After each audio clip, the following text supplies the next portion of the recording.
అందరికీ నమస్తే.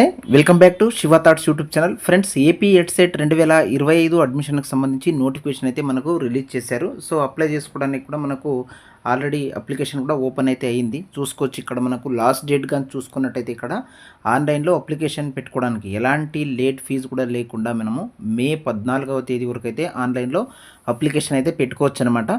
సో ఆన్లైన్లో అప్లికేషన్ అనేది మీరు ఏ విధంగా ఫిలప్ చేయాలి అనేది స్టెప్ బై స్టెప్ ఈరోజు ఈ వీడియోలో ఎక్స్ప్లెయిన్ చేస్తాను. వీడియోకి ఒక లైక్ చేయండి, ఛానల్ని సబ్స్క్రైబ్ అయితే చేసుకోండి. డిస్క్రిప్షన్లో కూడా లింక్ ఇస్తాను, అక్కడ నుంచి క్లిక్ చేసి మీరు డైరెక్ట్గా అప్లై అయితే చేసుకోవచ్చు. So step 1, step 2, step 3, step 4 అని మనకు 4 ఆప్షన్స్ అయితే ఉన్నాయి ఇక్కడ.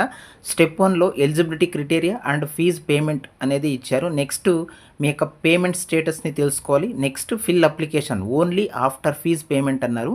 ఎవరైతే పేమెంట్ని సక్సెస్ఫుల్గా కంప్లీట్ చేస్తారో వాళ్ళు మాత్రమే అప్లికేషన్ అనేది ఫిల్అప్ చేయాలి. లాస్ట్లో ఈ ప్రింట్ అప్లికేషన్ ఫామ్ అనమాట, only after submitting application form candidates మాత్రమే. నెక్స్ట్ మీరు స్టెప్ 1 అనే option eligibility criteria and fee payment అనే ఆప్షన్ మీద క్లిక్ చేసుకున్నట్టయితే నెక్స్ట్ స్క్రీన్ మీరు చూసుకోవచ్చు. ఆ fee payment of AP EDCET 2025 మనకి ఈ విధంగా కనిపిస్తుంది. ఇక్కడ qualifying degree hall ticket number అని మెన్షన్ చేశారు కదా, మీరు మీ యొక్క డిగ్రీ హాల్ టికెట్ నెంబర్ని ఇక్కడ ఎంటర్ అయితే చేయండి. నెక్స్ట్ క్యాండిడేట్ నేమ్ అనే చోట మీ యొక్క పేరుని ఇక్కడ ఎంటర్ చేయండి. నెక్స్ట్ డేట్ ఆఫ్ బర్త్, మీ యొక్క డేట్ ఆఫ్ బర్త్ని డేట్, మంత్, ఇయర్ని మెన్షన్ చేసుకోండి. ఎంటర్ మొబైల్ నెంబర్ అన్నారు. మీ యొక్క మొబైల్ నెంబర్ని ఎంటర్ చేసి మీరు సెల్ఫా, ఫాదర్దా, మదర్దా, రిలేటివ్సా అనే ఆప్షన్ని క్లిక్ చేయండి, కింద ఉన్నటువంటి ఆప్షన్ని. నెక్స్ట్ ఆల్టర్నేట్ మొబైల్ నెంబర్ అన్నారు కదా, సో ఉంటే మెన్షన్ చేయండి, లేకపోతే అవసరం లేదు. ఈమెయిల్ ఐడి ఖచ్చితంగా ఇవ్వాలండి, మీరు మీ యొక్క ఈమెయిల్ ఐడి అనేది ఖచ్చితంగా ఇవ్వాలి. నెక్స్ట్ కేటగిరీని ఇక్కడ సెలెక్ట్ చేసుకోవాల్సి ఉంటుంది. సో ఇక్కడ ఓసీనా, బీసీనా, ఎస్సీనా, ఎస్టీనా అనే దాని మీద మీరు క్లిక్ చేసుకోవాలి. సబ్ క్యాస్ట్ అన్నారు, ఎంటర్ ద సబ్ క్యాస్ట్ అంటే సో మీరు బీసీలో బీసీఏ అనుకోండి, బీసీఏలో బోయనా, చాకలినా, వడ్డేరనా, ఈ విధంగా మీ యొక్క సబ్ క్యాస్ట్ ఏవైతే ఉంటాయో వాటిని ఇక్కడ ఎంటర్ అయితే చేయాలి. Next are you person with disability అని మెన్షన్ చేశారు. ఉంటే ఎస్ అని పెట్టండి, అంటే మీకు పిహెచ్ ఏదైనా చేతులు కానీ కాళ్ళు కానీ ఇలా ఏమైనా మీకు పిహెచ్ కేటగిరీలో మీరు సర్టిఫికేట్ ఉన్నట్టయితే ఎస్ అనే ఆప్షన్ని మీరు మెన్షన్ చేయండి, అదర్వైజ్ దాన్ని ఏం టచ్ చేయకండి. నెక్స్ట్ ఇక్కడ పేమెంట్ ఆప్షన్, మీరు పేమెంట్ అనేది ఏ విధంగా చేస్తారు, నెట్ బ్యాంకింగా, net banking SBI, net banking ICICI, next net banking others, debit card, credit card అనే ఆప్షన్ ఇచ్చినారు. సో మీరు ఏటీఎం కార్డు ఉన్నా కూడా డైరెక్ట్గా మీరు ఏటీఎం కార్డుతో కూడా పేమెంట్ అనేది చేయొచ్చు. డెబిట్ కార్డ్ని సెలెక్ట్ చేసుకున్నారనుకోండి, డెబిట్ కార్డ్ అనే ఆప్షన్ మీద క్లిక్ చేయండి. నెక్స్ట్ ఇక్కడ చెక్ బాక్స్ కనిపిస్తుంది, దాని మీద ఇలా జస్ట్ క్లిక్ చేస్తే ఒక టిక్ మార్క్ అనేది అక్కడ కన్ఫర్మ్ అవుతుంది. నెక్స్ట్ ప్రొసీడ్ టు పే అనే ఆప్షన్ మీద అయితే క్లిక్ చేయండి. ఎంత పేమెంట్ అనేది చేస్తారో ఆ పేమెంట్ అమౌంట్ కూడా మీకు ఈ విధంగా కనిపిస్తుంది. సో ఇక్కడ మీరు డెబిట్ కార్డ్ నుంచి చేస్తున్నట్టయితే ఈ విధంగా మీకు కనిపిస్తుంది. ఇక్కడ చూసుకోవచ్చు కార్డ్ టైప్, మీ యొక్క డెబిట్ కార్డ్ అనేది ఏ టైప్, వీసానా, మాస్టర్ కార్డ్ అనేది కార్డు నేమ్ కూడా చూపిస్తుంది. కార్డ్ నంబరు మీరు ఇక్కడ ఎంటర్ చేయాలి. నేమ్ ఆఫ్ ద కార్డ్ అనే చోట మీ యొక్క పేరుని ఎంటర్ చేయండి. సివివి నంబర్, మీ యొక్క ఏటీఎం కార్డు మీద సివివి నంబర్ ఉంటుంది, దాన్ని ఇక్కడ ఎంటర్ చేయండి. నెక్స్ట్ ఎక్స్పైరీ డేటు అలాగే ఇయర్ అని కూడా ఎంటర్ చేసి పే నౌ అనే ఆప్షన్ మీద అయితే క్లిక్ చేయండి. పే నౌ అనే ఆప్షన్ మీద క్లిక్ చేసుకున్న వెంటనే నెక్స్ట్ స్క్రీన్లో యువర్ పేమెంట్ డన్ సక్సెస్ఫుల్లీ అని ఈ విధంగా కనిపిస్తుంది. సో మీ యొక్క మొబైల్ నెంబర్ కూడా ఒక మెసేజ్ రావడం అయితే జరుగుతుంది, మీ యొక్క పేమెంట్ అనేది సక్సెస్ఫుల్గా కంప్లీట్ అయిందని. సో ఇక్కడ మీకు ఒక పేమెంట్ ఐడి అనేది జనరేట్ అవుతుంది, మీ మొబైల్ నెంబర్ కూడా వచ్చి ఉంటుంది, చూసుకోవచ్చు అనమాట. పేమెంట్ కంప్లీట్ చేసుకున్న తర్వాత step 2 know your payment status అనే ఆప్షన్ మీద మీరు క్లిక్ చేసుకుంటే ఇక్కడ చూసుకోవచ్చు qualifying examination hall ticket number మీరు ఇక్కడ ఎంటర్ చేసి మొబైల్ నెంబర్, మీ యొక్క మొబైల్ నెంబర్ని ఇక్కడ ఎంటర్ చేసి చెక్ పేమెంట్ స్టేటస్ అనే ఆప్షన్ మీద క్లిక్ చేస్తే నెక్స్ట్ ఇక్కడ check payment status, payment reference ID కూడా కనిపిస్తుంది, అలాగే స్టేటస్ సక్సెస్ అని కనిపించింది అనుకోండి. ఈ విధంగా మీ యొక్క పేమెంట్ అనేది సక్సెస్ అయ్యింది అని అర్థం. ఈ విధంగా పేమెంట్ స్టేటస్ని కూడా చెక్ చేసుకున్న తర్వాత మీరు స్టెప్ 3 ఆప్షన్కి అయితే వెళ్ళాల్సి ఉంటుందన్నమాట. సో నెక్స్ట్ మీరు ఇక్కడ step 3 fill application only after fee payment అని కనిపిస్తుంది కదా, సో ఈ ఆప్షన్ అయితే క్లిక్ చేయండి. సో నెక్స్ట్ స్క్రీన్ మీకు ఈ విధంగా ఓపెన్ అయితే అవుతుంది. ఇక్కడ పేమెంట్ రెఫరెన్స్ ఐడి, ఇంతకుముందు మీరు పేమెంట్ చేసినప్పుడు ఏదైతే ఐడి జనరేట్ అయిందో ఆ ఐడి నెంబర్ ఇక్కడ ఎంటర్ చేయండి. నెక్స్ట్ మీ యొక్క hall ticket, degree hall ticket నెంబర్ని ఇంకొకసారి ఇక్కడ ఎంటర్ చేయండి. మీ యొక్క మొబైల్ నెంబర్, మీ డేట్ ఆఫ్ బర్త్ని ఎంటర్ చేసి ప్రొసీడ్ టు ఫిల్ అప్లికేషన్ అనే ఆప్షన్ మీద క్లిక్ చేయండి. నెక్స్ట్ స్క్రీన్ మనకు ఈ విధంగా ఓపెన్ అయితే అవుతుంది. టాప్లో ఇక్కడ application form for AP EDCET 2025 అని చూపిస్తూ మీ యొక్క ఇక్కడ రెఫరెన్స్ ఐడి పేమెంట్ చేశారు కదా, ఆ సంబంధించినటువంటి రెఫరెన్స్ ఐడి అలాగే మీ యొక్క హాల్ టికెట్ నెంబర్, మీ మొబైల్ నెంబరు అలాగే మీ డేట్ ఆఫ్ బర్త్ కనిపిస్తాయి టాప్లోనే, మీరు చూసుకోవచ్చు. తర్వాత క్యాండిడేట్ డీటెయిల్స్ అని కనిపిస్తుంది. క్యాండిడేట్ నేమ్, మీ యొక్క నేమ్ అనేది ఆల్రెడీ ఇక్కడ ఎంటర్ అయి ఉంటుంది. అలాగే డేట్ ఆఫ్ బర్త్ కూడా ఇక్కడ ఎంటర్ అయి ఉంటుంది. నెక్స్ట్ మీ యొక్క ఫాదర్ నేమ్ చూసుకోండి. ఒకవేళ కనిపించలేదనుకోండి క్యాపిటల్ లెటర్స్తో మీరు ఇక్కడ రాయండి. నెక్స్ట్ మదర్ నేమ్, ఒకవేళ ఇక్కడ అది ఎంటర్ కాకపోతే మీరు ఎంటర్ అయితే చేయండి. నెక్స్ట్ డేట్ ఆఫ్ బర్త్ మీరేం ఎంటర్ చేయాల్సినటువంటి పని లేదు. ఇంతకుముందు ఏదైతే మీరు డేట్ ఆఫ్ బర్త్ ఇచ్చారో అదే డేట్ ఆఫ్ బర్త్ ఇక్కడ కనిపిస్తుంది. నెక్స్ట్ జెండర్లో మీరు మెయిలా ఫీమేలా ట్రాన్స్జెండరా అనేది మీరు క్లిక్ చేసుకోవాలి. నెక్స్ట్ మీ యొక్క ఆధార్ కార్డ్ నెంబర్ అడుగుతుంది, ఆధార్ కార్డ్ నెంబర్ని ఎంటర్ చేయండి. నెక్స్ట్ అలాగే రేషన్ కార్డ్ నెంబర్ కూడా అడుగుతుంది. లెఫ్ట్ సైడ్లో మీ యొక్క రేషన్ కార్డ్ నెంబర్ని ఇక్కడ ఎంటర్ అయితే చేయాలి. అంతేగాని వాటిని స్కాన్ చేసి ఇక్కడ అప్లోడ్ చేసినటువంటి పని అయితే లేదు. ఈ విధంగా క్యాండిడేట్ డీటెయిల్స్ అన్ని ఇచ్చిన తర్వాత annual income of the parents అని అడుగుతుంది. ఇక్కడ below 1 lakh, above 1 lakh and below 2.5 lakhs and above 2.5 lakhs and below 8 lakhs and above 8 lakhs అని ఇక్కడ మెన్షన్ చేశారు. మీకు రియంబర్స్మెంట్ రావాలన్నా స్కాలర్షిప్ రావాలన్నా మనకు 2.5 lakhs లోపలే మీ యొక్క ఇన్కమ్ అనేది ఉండాల్సి ఉంటుంది. కాబట్టి సో అంత లోపలే మీ యొక్క ఇన్కమ్ ఉండేటట్టయితే చూసుకోండి. మీ ఇన్కమ్ సర్టిఫికేట్లో ఎంతైతే ఉంటుందో ఆ ఆప్షన్ మీద ఇక్కడ క్లిక్ చేసి ఇన్కమ్ సర్టిఫికేట్ నంబర్ అని మెన్షన్ చేశారు కదా, అక్కడ మీ యొక్క ఇన్కమ్ సర్టిఫికేట్ నెంబర్ని మీరు ఎంటర్ చేస్తే ఇన్కమ్ సర్టిఫికేట్ డీటెయిల్స్ అని మీకు ఈ విధంగా ఓపెన్ అయితే అవుతాయి. ఇక్కడ మీ నేము, మీ యొక్క ఫాదర్ నేము లేదా హస్బెండ్ నేము, validity date, next total income అన్నీ కూడా చూపిస్తాయి. ఇవన్నీ కరెక్ట్గా మీవే అనిపిస్తే ఎస్ అనే ఆప్షన్ మీద క్లిక్ చేయండి. మీకు కేటగిరీ అని ఈ విధంగా కనిపిస్తుంది. మీ యొక్క రిజర్వేషన్ ఏదైతే ఉందో, మీరు ఏ కేటగిరీకి సంబంధించిన వాళ్ళు, బీసీనా ఓసీనా, అది మీరు ఏదైతే ఫీజు పేమెంట్ చేసేటప్పుడు సెలెక్ట్ చేసుకున్నారో అది ఇక్కడ కనిపిస్తుంది. మీ యొక్క క్యాస్ట్ సర్టిఫికేట్ నెంబర్ని ఇక్కడ ఎంటర్ చేస్తే సేమ్ ఇక్కడ కూడా క్యాస్ట్కి సంబంధించినటువంటి డీటెయిల్స్ అన్నీ ఓపెన్ అవుతాయి. ఒకసారి చెక్ చేసుకోండి. మీ నేము, ఫాదర్ నేమ్, మీరు ఏ కేటగిరీకి సంబంధించినటువంటి వాళ్ళు అనేది మీకు ఇక్కడ షో అయితే అవుతుంది. చూసుకొని ఇవన్నీ కరెక్ట్గా ఉన్నట్టయితే confirm your caste certificate details yes or no అనే చోట ఎస్ అనే ఆప్షన్ మీద క్లిక్ చేయండి. నెక్స్ట్ ఆప్షన్లో ఈడబ్ల్యూఎస్ ఆప్షన్ అయితే మీకు కనిపిస్తుంది.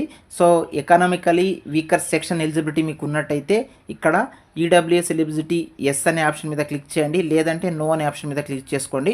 ఎస్ అనే ఆప్షన్ మీద క్లిక్ చేస్తే ఈడబ్ల్యూఎస్ సర్టిఫికేట్ నెంబర్ కూడా ఇక్కడ ఎంటర్ అయితే చేయాలి. నెక్స్ట్ స్పెషల్ రిజర్వేషన్ కేటగిరీ అని చూపిస్తుంది కదా, ఇక్కడ మీరు నేషనల్ క్యాడెట్ కార్ప్స్ కానీ, చిల్డ్రన్ ఆఫ్ ఆర్మ్డ్ పర్సన్స్ కానీ, నెక్స్ట్ స్పోర్ట్స్ గేమ్స్ కానీ, భారత్ స్కౌట్స్ అండ్ గైడ్స్లో మీకు ఏదైనా పార్టిసిపేట్ చేసినట్టయితే ఎన్ని ఉంటే అన్ని దాని మీద ఇలా జస్ట్ క్లిక్ అయితే చేయండి. ఇక్కడ సర్టిఫికేట్ నెంబర్ అయితే మీరు ఎంటర్ అయితే చేయాల్సిన పని లేదు. నెక్స్ట్ పిహెచ్, ఫిజికలీ హ్యాండిక్యాప్డ్కి సంబంధించి ఇక్కడ అడుగుతున్నారు కాబట్టి ఇక్కడ బ్లైండెడ్ అండ్ లో vision, deaf and hard hearing, ఆ విధంగా కొన్ని ఆప్షన్స్ అయితే అడిగారు. దీంట్లో మీకు ఏదైనా ఉన్నట్టయితే పిహెచ్ ఆ ఆప్షన్ మీద అయితే క్లిక్ చేసుకోండి. సో ఖచ్చితంగా ఏ ఆప్షన్ అయితే క్లిక్ చేస్తారో దానికి సంబంధించి సదరం ద్వారా మీరు ఏదైతే సర్టిఫికేట్ పొందారో దాని నుంచి ఏవైతే 17 digits నెంబర్ ఉన్నాయో సదరం సర్టిఫికేట్లో అవి ఖచ్చితంగా ఆ నంబర్, ఆ సర్టిఫికేట్ నెంబర్ అనేది మీరు ఇక్కడ ఎంటర్ అయితే చేయాల్సి ఉంటుందన్నమాట. నెక్స్ట్ ఆప్షన్లో మీకు మైనారిటీ, నాన్ మైనారిటీ అనే ఆప్షన్ అయితే ఈ విధంగా కనిపిస్తుంది. ఇక్కడ మీరు మైనారిటీనా నాన్ మైనారిటీనా అనే ఆప్షన్ మీద క్లిక్ చేసుకోవాలి. సో హిందూస్ అయితే నాన్ మైనారిటీస్ కింద వస్తారు. ఇక్కడ చూడండి మైనారిటీలో ముస్లిము, క్రిస్టియన్, బుద్ధిస్టు, సిక్కు ఈ విధంగా ఉన్నారు కదా, వాళ్ళైతే మైనారిటీ అనే ఆప్షన్ని క్లిక్ చేసుకోవాలి. నెక్స్ట్ ప్రజెంట్ అడ్రస్ అనే చోట house number, village, street, locality, mandal, town, city, అలాగే district, state, pin code, mobile number, alternate mobile number, telephone number, email ID ఇవన్నీ కూడా ప్రజెంట్ అడ్రస్లో ఇవ్వాలి. నెక్స్ట్ అవన్నీ ఫిలప్ చేసిన తర్వాత పర్మనెంట్ అడ్రస్ అని ఇక్కడ మెన్షన్ చేశారు. ఇక్కడ ప్రజెంట్ అడ్రస్సు అలాగే పర్మనెంట్ అడ్రస్ రెండు కూడా సేమ్ అయితే permanent address same as present address అనే దగ్గర ఒక చెక్ బాక్స్ ఉంది కదా, అక్కడ టిక్ చేస్తే సరిపోతుంది.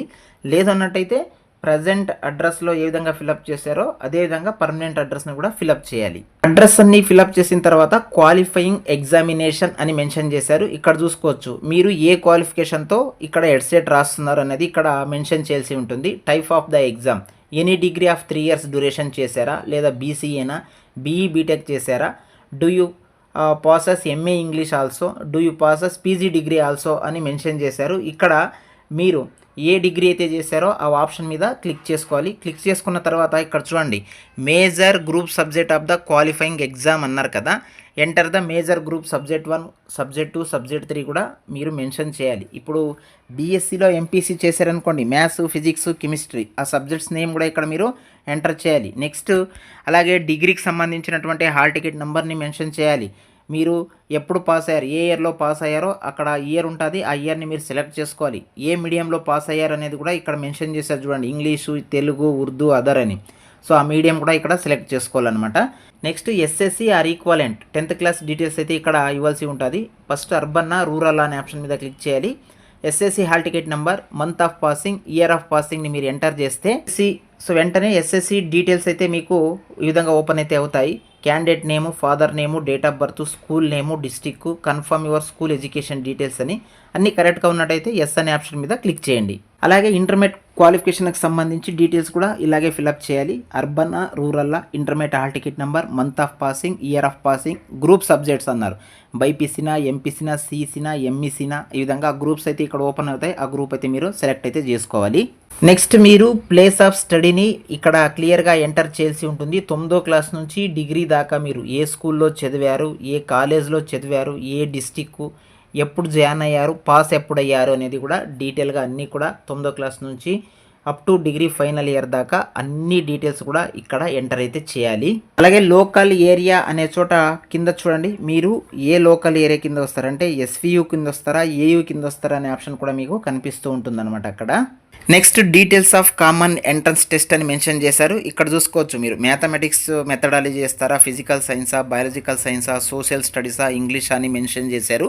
సో మీరు దేనికోసం అయితే అప్లై చేస్తున్నారో ఆ ఆప్షన్ మీద క్లిక్ చేయండి. బయాలజికల్ సైన్స్ అయితే బయాలజికల్ సైన్స్, ఫిజికల్ సైన్స్ అయితే ఫిజికల్ సైన్స్.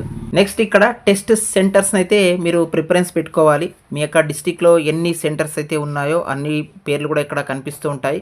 సో మీ డిస్టిక్లో 2-3 సెంటర్లు ఉంటే ఆ 2-3 సెంటర్లు కూడా ప్రియారిటీ 1, ప్రియారిటీ 2, ప్రియారిటీ 3 కింద అయితే ఇచ్చుకోవచ్చు. అలా మీరు ఒక 6 ప్రియారిటీ అయితే ఇక్కడ ఇవ్వాల్సి ఉంటుందన్నమాట.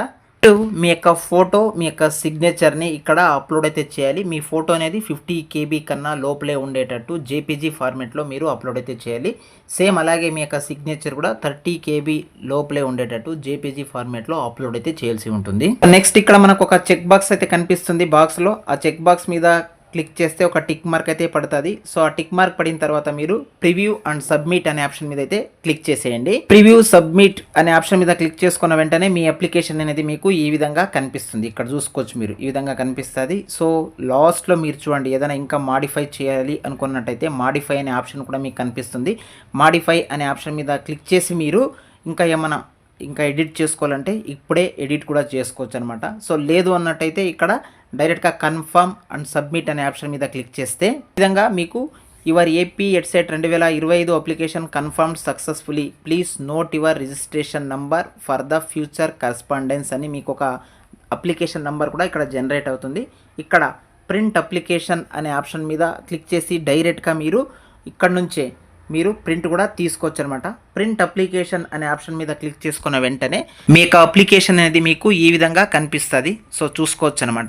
ఇక్కడ మీరు ప్రింట్ అనే ఆప్షన్ మీద క్లిక్ చేస్తే డైరెక్ట్గా ఈ పేజ్ అనేది ఓపెన్ అయితే అవుతుంది. సో మీ పేమెంట్ రెఫరెన్స్ ఐడిని ఎంటర్ చేసి, మీ రిజిస్ట్రేషన్ నంబర్ని ఎంటర్ చేసి, క్వాలిఫై ఎగ్జామినేషన్ హాల్ టికెట్ నంబర్ని ఎంటర్ చేసి, మొబైల్ నంబరు, డేట్ ఆఫ్ బర్త్ని ఎంటర్ చేసి, గెట్ ప్రింట్ అప్లికేషన్ అనే ఆప్షన్ మీద మీరు క్లిక్ చేసుకున్నట్టయితే ఈ విధంగా మీ యొక్క అప్లికేషన్ అనేది పీడిఎఫ్ రూపంలో మీ యొక్క మొబైల్లో కూడా డౌన్లోడ్ అయితే అవుతుంది, లేదా మీరు ప్రింట్అవుట్ కూడా తీసుకోవచ్చు అనమాట. సో ఈ విధంగా మీరు ఈజీగా ఏపీ ఎడ్సెట్ 2025 అడ్మిషన్కి సంబంధించి ఆన్లైన్లో అప్లికేషన్ని సబ్మిట్ చేసే ప్రాసెస్ అనమాట. ఈ వీడియో కనుక మీకు యూస్ఫుల్గా ఉంటే ఈ వీడియోకి ఒక లైక్ చేయండి, ఛానల్ని సబ్స్క్రైబ్ చేసుకోండి. Thank you for watching.